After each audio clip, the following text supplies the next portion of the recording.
The Met Office is monitoring a frontal system, a cold front, that is in the Gulf of Mexico. We can see a distinct line of showers and thunderstorms associated with this system. We expect it to be moving into the Western Caribbean sometime in the afternoon on Wednesday, but it's likely to be stalling across the general area, becoming stationary. We do expect shower and thunderstorm activity across sections of the Western Caribbean. However, across the Eastern Caribbean, stable conditions. We do have a weak trough system that is in the center of the Caribbean, creating some shallow clouds across sections of the southern portion of Hispaniola, also across sections of the Jamaica area. The forecast for tonight: expect partly cloudy skies, mainly across sections of eastern parishes. We expect generally stable conditions further west.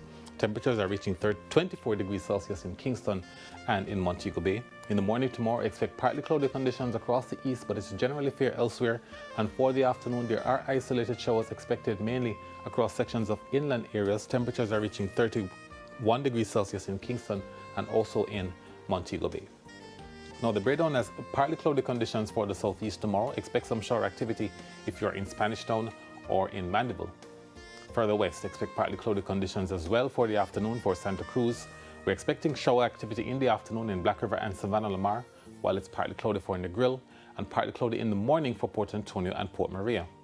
Elsewhere across the north, we are expecting partly cloudy conditions for Ocho Rios and St. Anne's Bay, with isolated afternoon showers in Brownstown as well as in Montego Bay, and mostly cloudy conditions further west in Lucy. Now, the next few days, expect isolated afternoon showers for Wednesday and Thursday. We do have drier conditions likely on Friday, but shower activity is expected on Saturday in the afternoon across sections of the east. For the marine forecast on the north coast tomorrow, the winds are easterly at 10 knots. Expect wave heights to reach a meter. On the south coast tomorrow, expect east-northeasterly winds at 10 to 15 knots and wave heights between 1 and 1.5 meters. For offshore areas, the winds are out of the east-northeast at 10 to 15 knots. There are currently no small craft warnings in effect. Wave heights between 1 and 1.5 meters. And the outlook has the winds picking up to 20 knots by midweek Wednesday, continuing through Thursday and Friday. The sunset in Kingston tomorrow, 5:32, 5:35 in Mandeville, and at 5:38 in Negril. That's it for the weather report and forecast for this evening. We thank you so much for watching.